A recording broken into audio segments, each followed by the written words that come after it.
គ្រួសារពីរអ្នកប្តីប្រពន្ធត្រូវបានប្រទះឃើញស្លាប់ជាមួយគ្នានៅក្រោមដើមសំរងនៅក្នុងតំបន់ព្រៃនៃបទុមសាគរខេត្តកោះកុងក្រោយពីពួកគេបានកាប់ដើមឈើនេះដើម្បីប្រមូលយកផ្លែទៅលក់បាទជារឿងចម្លែកមែនទែនបងប្អូនអរគ្នាយល់ដូចខ្ញុំឥឡូវយើងស្ដាប់ហើយពិចារណាទាំងអស់គ្នានេះមិនមានន័យថាខ្ញុំគ្រប់គ្រងឲ្យមានការកាប់ដើមសម្រោងដើម្បីប្រមូលផលណាប៉ុន្តែខ្ញុំគ្រប់គ្រងឲ្យមានការប្រមូលផលផ្លែសម្រោងតាមសេចក្តីណែនាំរបស់ក្រសួងបរិស្ថានឥឡូវក្នុងករណីនេះដីប្រពន្ធពីរនាក់នេះបានបាត់បង់ជីវិតដោយសារតែដើមសម្រោងដែលពួកគេកាប់ហ្នឹងដួលរលំលើបណ្ដាលឲ្យពួកគេស្លាប់ទាំងពីរនាក់ដីប្រពន្ធ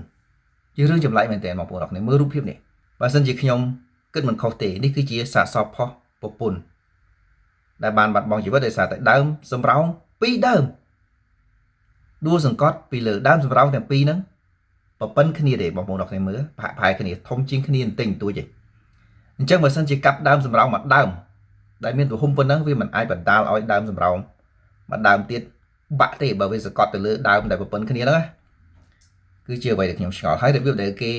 កាប់ដើមសម្រោងហ្នឹងនៅក្នុងព្រៃអញ្ចឹងខ្ញុំគិតថាប្រហែលជាមិនមានការឡើងទៅចុងហើយយកខ្សែពួរចងហើយម្នាក់ទាញដើម្បីឲ្យវាដួលទៅទិសណាមួយទេខ្ញុំគិតថាគេកាប់យកតែម្ដង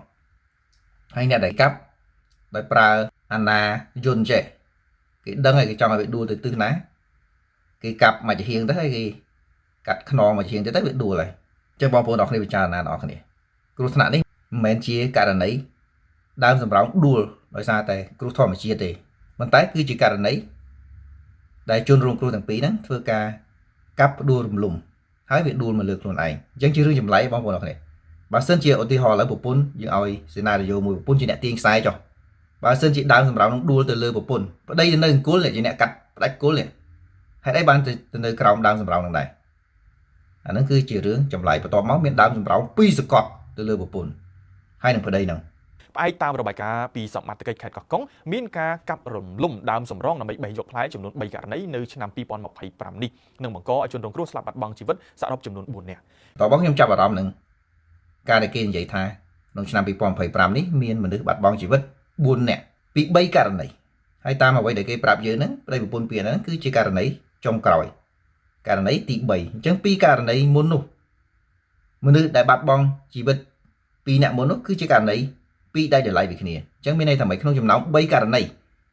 មានមនុស្សបាត់បង់ជីវិតទាំង3ករណី 100% ឲ្យតែចូលទៅកាប់ដើមសម្រោងគឺត្រូវតែបាត់បង់ជីវិតហើយអាហ្នឹងគឺជារឿងចម្លែកមួយទៀតអូខេ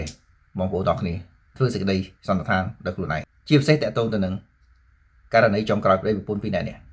តើពួកគេពិតជាទទួលមរណភាពឬក៏បាត់បង់ជីវិតដោយសារតែដើមសម្រោងដែលពួកគេកាប់ហ្នឹងដួលរលំលើខ្លួនឯងពិតប្រាកដមែនឬក៏